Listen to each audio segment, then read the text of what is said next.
శ్రీను, శ్రావణ్, సుమన్, మహేష్ నలుగురు స్నేహితులు ఫ్యాక్టరీలో ఉద్యోగం చేస్తున్నారు.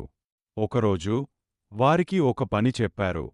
ఒక పెద్ద బాక్స్ను ఒక గది నుండి మరొక గదికి తరలించాలి. శ్రీను, నేను బాక్స్ని ఎత్తుతాను.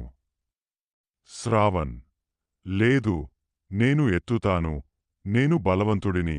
సుమన్, నేను ఎత్తుతాను, కాని నేను మొదట ఫోటో తీసుకుంటాను. మహేష్, నేను బాక్స్ని తరలించను, నేను బాక్స్ని తీసుకుని ఫోటో తీస్తాను, అది వైరల్ అవుతుంది. వారు బాక్స్ని తరలిస్తుండగా శ్రీను జారిపడ్డాడు, శ్రావణ్ నవ్వాడు, సుమన్ ఫోటో తీశాడు, మహేష్ వీడియో తీశాడు. ఫ్యాక్టరీ యజమాని వచ్చి, ఏమిటి ఇది అని అడిగాడు. వారు చెప్పారు, సార్, మేము బాక్స్ని తరలిస్తున్నాము. యజమాని నవ్వుతూ, మీరు నలుగురు నాకు కావాలి, మీకు ప్రమోషన్ అన్నాడు.